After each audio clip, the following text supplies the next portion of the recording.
Praise Lord, जय मसीह की। आइए आज की सुंदर सुबह के लिए हम प्रभु का धन्यवाद करते हुए परमेश्वर के वचन के अपने मन को लगाएं। मेरे साथ दूसरा ग्रंथी निकालिएगा और उसका 4 अध्याय और उसके 18 वचन को मैं आपके सामने पढ़ूंगा। यहाँ लिखा है, और हम तो देखी हुई वस्तुओं को नहीं परंतु अनदेखी वस्तुओं को देखते रहते हैं, क्योंकि देखी हुई वस्तुएं थोड़ी ही दिन की है परंतु अनदेखी वस्तुएं सदा बनी रहती है।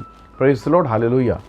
परमेश्वर के लोगों, परमेश्वर का दास कहता है हम अनदेखी वस्तुओं को देखते हैं। अब बताइए, जो चीज़ें दिख नहीं रही है उसे आप कैसे देख सकते हैं? Praise the Lord.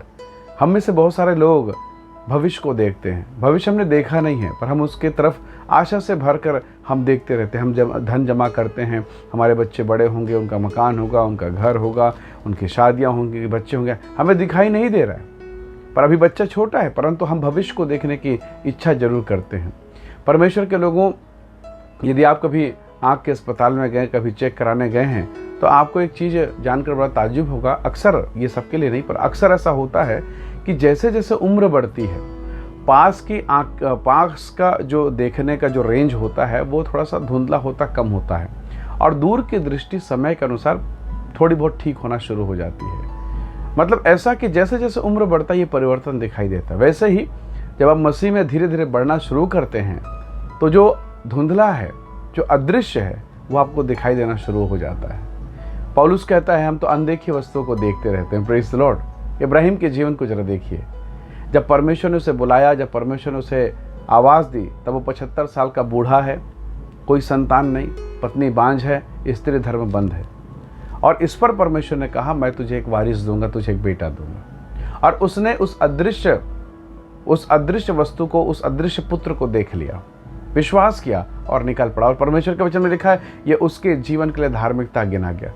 पर उसी के साथ रहने वाला उसका सगा भतीजा लूत धन संपत्ति के कारण अपने चाचा से अलग हो गया। शादी ब्याह हो गई, बेटियां हो गए, परंतु आप जानते हैं 19 अध्याय में आते आते उसका पूरा जीवन समाप्त हो गया, परिवार बर्बाद हो गया। लेकिन इब्राहिम के जीवन को अगर आप देखें तो वो अब तक उसका नाम चल रहा है, अब तक वो आशीषित हुआ और उसके वंश आशीष के भागीदार हुए। परमेश्वर ने 25 साल बाद, यानी लगभग 75 में प्रभु ने चुना, 24 साल के बाद यानी 100 साल में परमेश्वर ने उसे बेटा दिया और नाम दिया इसहाक। Praise the Lord. परमेश्वर ने बुलाहट दी, दोनों को बुलाहट का अवसर मिला। परमेश्वर ने इब्राहिम को बुलाया, साथ में लूत गया, लेकिन क्या वो अपने बुलाहट पर स्थिर रहा? हम किसे देखते हैं, देखी हुई चीज़ या अनदेखी चीज़? यदि देखी हुई चीज़ों को देखेंगे तो लिखा है अनदेखी वस्तुएं सदा बनी रहती है और देखी हुई चीज़ें थोड़े दिन की होती हैं।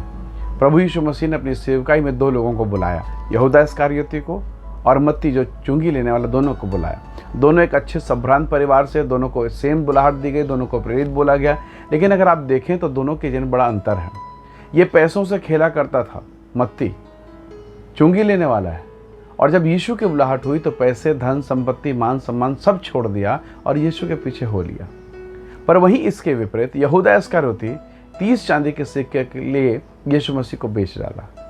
अब जरा सोचिए, यहूदा इस्करियोती को लगा होगा कि यह 30 चांदी का सिक्का यीशु मसीह से कीमती है, पर वहीं मत्ती जो चुंगी लेने वाला मत्ती है, उसको ये लगा होगा कि यीशु मसीह के सामने ये चौकी, ये पैसे, ये धन सब बेकार है। Praise the Lord, hallelujah. अब रिजल्ट देखिएगा, यहूदा इस्करियोती अपने जीवन काल में, यानी यीशु मसीह के क्रूस में चढ़ने से पहले ही उसकी मृत्यु हो गई, फांसी लगाकर सुसाइड कर दिया, शैतान उसके जीवन को नाश कर दिया। पर मत्ती के जीवन को जरा देखिए, जिसने परमेश्वर के पुत्र यीशु मसीह की सेवा के लिए अपनी चौकी को छोड़ दिया। परमेश्वर ने उस पर अनुग्रह किया, उसे सुसमाचार लिखने का अवसर दिया, और आपके बाइबल में नया नियम की पहली किताब वही लिखता है, संत मत्ती की सुसमाचार। एक को संत का दर्जा मिला और एक को शैतान का दर्जा मिला। एक को प्रभु यीशु मसीह का सेवक का दर्जा मिला और एक को शैतान का सेवक होने का दर्जा मिला। परमेश्वर के लोगों, यही परिवर्तन है। जब मैं और आप देखी हुई चीज़ों को देखते हैं, हम ठोकर खाते हैं। आज हो सकता है आप बीमारी के दौर से गुजर रहे हैं, घर का किराया नहीं पटा हो सकता है आपके बेटे का सिलेक्शन होते होते रुक गया हो सकती है आपकी बेटी का शादी नहीं लग रहा हो, मन में नाना प्रकार की चिंता हो सकती है। और ये देखी हुई चीज़ें हैं। दूसरों के जीवन को भी कई बार देखकर हम ठोकर खा जाते हैं कि अभी प्रभु के लोगों के ऊपर सताव हो रहा है, सताव होता है, क्या मैं प्रभु के साथ चलूं या ना चलूं। इन देखी हुई चीज़ों से कई बार हमें ठोकर ही लगता है। पर अनदेखी वस्तुएं, वो महिमा की बातें जिसे इब्राहिम ने देखा, वो महिमा की बातें जिसे मत्ती ने देख लिया, जिसे वो समझ गया, उसने सब कुछ त्याग दिया। Praise the Lord, hallelujah. परमेश्वर के लोगों, जब आप अनदेखी वस्तु को देखते हैं, आप परमेश्वर के स्वभाव में चलते हैं, परमेश्वर के मार्ग में चलते हैं, और परमेश्वर आपको ऑनर करेगा, आपको सम्मान देगा, और आपके वंश पर आशीष होगी। बाइबल परमेश्वर के वचन में लिखा है। अगर आप प्रभु के वचन को पढ़ें, इसी 2 कुरिन्थियों उसके 4 अध्याय उसके 17 को मैं पढ़ूंगा। लिखा है, क्योंकि हमारा पल भर का हल्का सा क्लेश हमारे लिए बहुत ही महत्वपूर्ण है और अनंत महिमा उत्पन्न करता जाता है। Praise the Lord. दूध से बहुत प्रकार के चीज़ें बनती है, दूध से कई प्रकार की चीज़ें बनती हैं। दूध से दही बनता है, मट्ठा भी बनता है,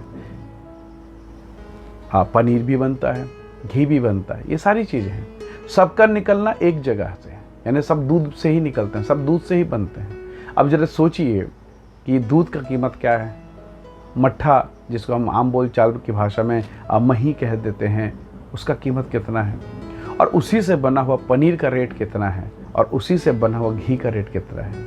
जिसने ज़्यादा टेम्परेचर सहा, जिसने ज़्यादा तकलीफ सही, जो घी बन गया उसका रेट अलग है, जो मक्खन बन गया उसका रेट अलग है, और जो कुछ नहीं बना, फट के बर्बाद हो गया, खराब हो गया, खट्टापन ले लिया, वो 10 रुपये में मिल जाता है।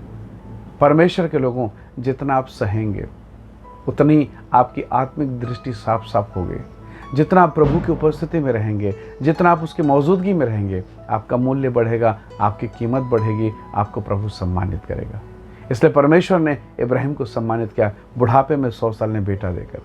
उसने हन्ना को सम्मानित किया, परमेश्वर ने प्रार्थना सुनकर। इसलिए जब आप प्रभु की तरफ देखते हैं, परमेश्वर के वचन की तरफ देखते हैं, परमेश्वर आपको आशीष देता है। आइए आज की सुबह हम अपने जीवन के लिए कहें, प्रभु कि मेरा भी मूल्य बढ़ा, मेरा भी कीमत बढ़ा। मत्ती को प्रभु ने आशीष दिया, परमेश्वर का अनुग्रह मिला, पर यहूदा खो गया, लूत कहीं पता नहीं कहीं खो गया, पर इब्राहिम आशीष का भागीदार हुआ। आइए हम देखी वस्तु को नहीं, अनदेखी वस्तु को देखें कि क्या आपका भविष्य प्रभु की ओर से आशीषित हो रहा है, आपकी पत्नी, उनका जीवन आशीषित हो रहा है। आइए दुआ करें, प्रार्थना करें। सर्वशक्तिमान परमेश्वर, आपके महान अनुग्रह के लिए धन्यवाद प्रभु, और जो संदेश इन्होंने सुना है वो यीशु के नाम से इनके जीवन के लिए आशीष का कारण हो। हर एक रोग और बीमारी से बचाएं, आशीष दें, आत्मिक जीवन बढ़ा, तेरा अनुग्रह इनके जीवन पर होने पाए। धन्यवाद पिता, प्रार्थना सुनने के लिए प्रभु यीशु के सामर्थ्य नाम से मांगते हैं, आमीन आमीन। बहुत धन्यवाद। इस संदेश को देखने सुनने के लिए दूसरों को भी शेयर करें, आशीष का हिस्सा बने। प्रभु आपको आशीष दे। जय मसीह की। Praise the Lord.